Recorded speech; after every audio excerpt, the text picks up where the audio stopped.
It's Patrick Tannerley. I am of ptlarts.com. I am, as I said. I am in my studio in Brighton. There's some of my work floating around behind. This is the latest one I've just about finished a picture of young Elvis. So I just wanted to talk a tiny bit about, yes. So like I've said before, a great way to approach building an art business is to build it in the same way that we build our work. So I'll just piece together a little bit of what I do.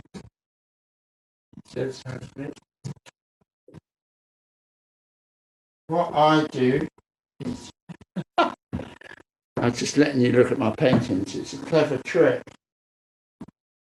Oh, here we are. Okay. So if I'm making a painting, like I need to get the basic materials. So, for example, this is linen. These are stretcher bars. I've stretched it on a stretcher bar. I've primed it. It's all ready to paint. Exactly the same as this one here, same size. That's an illusion in itself, isn't it? So the first thing we need to do is building a business is like get the basic structure of what we want to finish up with, isn't it? Or something that we can build on. And so the other way of like looking at it, I think, is that each product that we make over a period of time, because I promise you that once you start to like build on the way that you work, whatever it is, however you make your piece of work, you don't realize how completely linked it is to the way that you can build your business. There's this mysterious idea that creative people can't do business. Well, there may be an element of reality in the fact is that we're good at some things and not so good at the others. But I'm sure when you're making your creative work that is the case anyway, isn't it? With some of the things that you do, you're really good at, and some of the things you're not so good at. And then you work at the things you're not so good at to get to the point where you can make a painting. So, Elvis Presley. This is a young Elvis Presley, as you can see. So taken from a photograph in the late 1950s. And I think it was like a promotion for Jailhouse Rock. He's got this, I believe he's wearing like an orange boiler suit type thing. And it's like a photo shoot for around that time.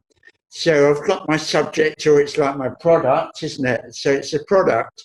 So how do I build the product?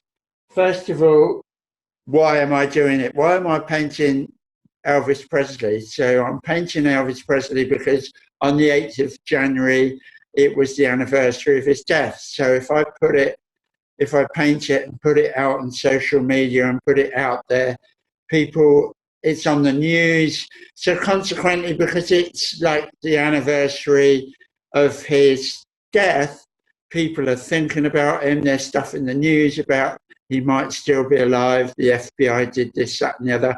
Why is it on the news? For the same reason, people are looking for content on that media. So this content, etc., etc., as you can see, it all weaves through. Why are people talking about, because it's the anniversary of his death.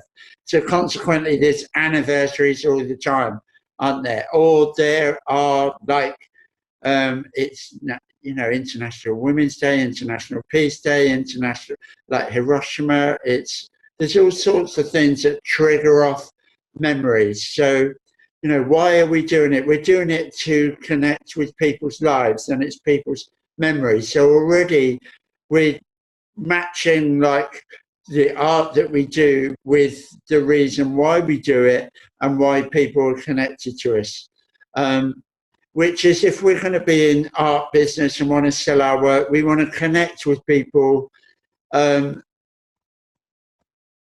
And one way of connecting to people is like through these memories, these connections, through the music, through whatever it is. So I started off with a blank canvas, and then I had my why. Why is it Elvis? It's because it fits in with this period of time. Of course, it's perennial. So like every year there's going to be an anniversary. So if I don't sell it now, it's on my portfolio. Also, it's like a reasonable sized portrait, unlike the ones behind me, which are quite big, so they can fit in a home of a fan of Elvis Presley if somebody happens to see it. So all of that is like the thinking that you do as an artist, isn't it? And that's business thinking. There is no difference. And also, like, I could write a blog. I haven't, and I probably won't, but I could write a blog attached to each of my pieces of work. In fact, I might, as I'm thinking about it. So I can write content about what I find out through doing this painting is I have a real connection with Elvis Presley like I haven't had before, you know, so that keys into the content why it could be a good thing to paint. So consequently, you know, if you're running courses linked to the artwork that you do, then whatever it is, you start to talk about like why it is you do it, and then suddenly that connects with other people. It's not disconnected from other people, but if we don't share that content and we don't share our lives, it cuts down. You know, people have just got to buy it because it's a really nice painting. But if there's a story, why did I pick him? And also I picked this. I picked this painting because I liked the combination of the colours. I knew that it worked really well as a painting, as well as picking up. I had a sense of like a kind of sadness in his eyes that I just connected with. And then, of course, like, he died when he was 42. You know the story about Elvis Presley. Died at 42, etc., etc. And of course, he grew up with me, so there's definitely loads of memories linked. So all of these people, like Prince, Leonard Cohen, Lou Reed, so Anthony Hopkins is still around. He paints as well, actually. But so I've sold quite a few. In fact, last week I sold John Lennon because people are connected to him. So this is how I do my business. I paint things thinking of the people that might want them. And that's what we do in business. That's how to do business, isn't it? It's not like I just do my art thing and maybe somebody likes them or not. I'm doing it specifically to connect with people, and I connect with the piece of work that I'm doing. And it's the same with my landscape. So there's one behind there, up there that you see, which is Brighton Pavilion. I live in Brighton Pavilion. I've just improved the painting. I've been working on that for a while. And then people like ships. So there's another picture up there, which is that picture there is Beachy Head.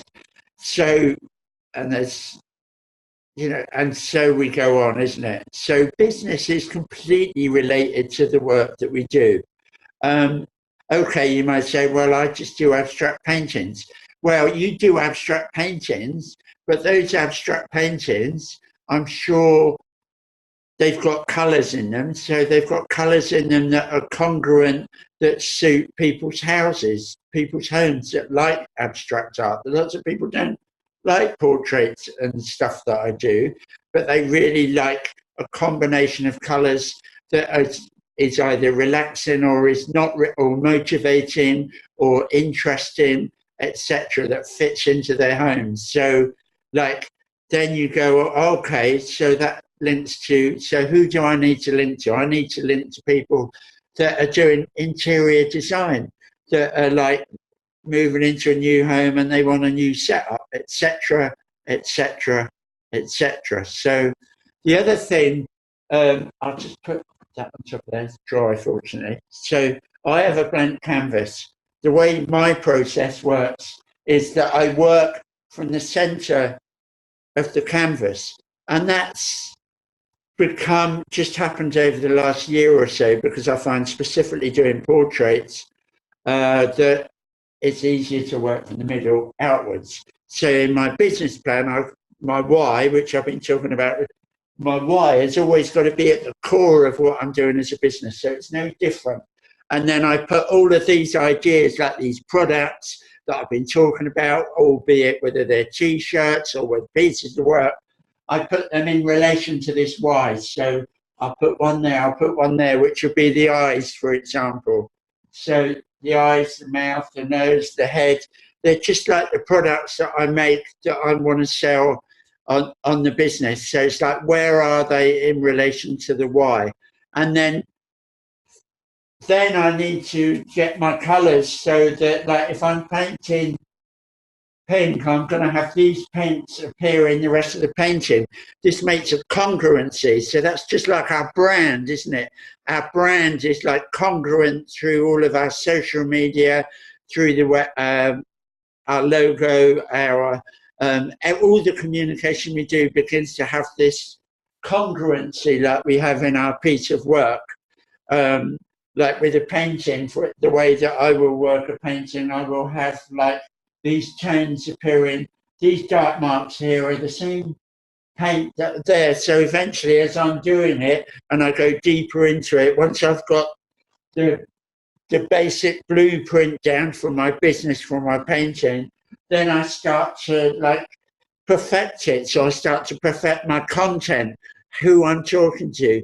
I perfect the way my brand is. I perfect my like business plan. I perfect my ability to talk to people. I affect my ability to use the camera, my ability to like be concise and clear and use bullet points and have headings that get picked up on SEO, etc., etc. Is no different. It's no different. So you can do exactly the same. I find it really exciting, as you probably noticed. We can do the same thing that we do with our art, with our business. And when we do that, we start to realize, it's nonsense. It's just like if somebody said to you, oh, if I said to you, I can paint, but I'd never be able to do a sculpture, and you're a sculptor and you're passionate about it, would you turn around to me and say, no, that's right, you never could? No, you wouldn't, would you? Is it any different? It's a question to think about. So there you go. I'm hoping that's encouraging. I get really excited. I'm an excitable chap. Eventually I want to share more and more and more as I go through this process. And also I want to really build up an audience. So if you like what I'm talking about, thumbs up on the YouTube, share it to your friends, share it to your enemies, whatever. Share it, thumbs up. If you don't, give us a thumbs down and say, Patrick, shut up, blah, blah, blah. So please, thank you very much. And building a business around your art can be fun and as creative as making your art itself. So thank you.